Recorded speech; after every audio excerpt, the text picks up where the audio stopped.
video. Gagawa tayo ng plastic, isa-isa ng chicken, sibuyas, bawang. Tapos,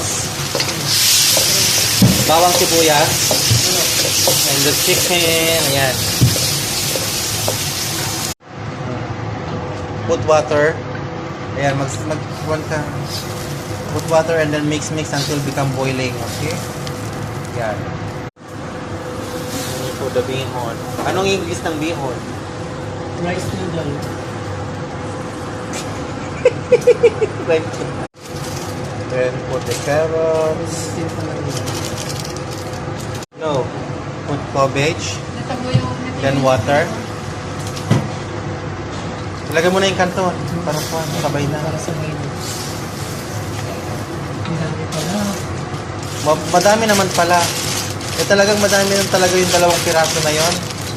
Madami yun.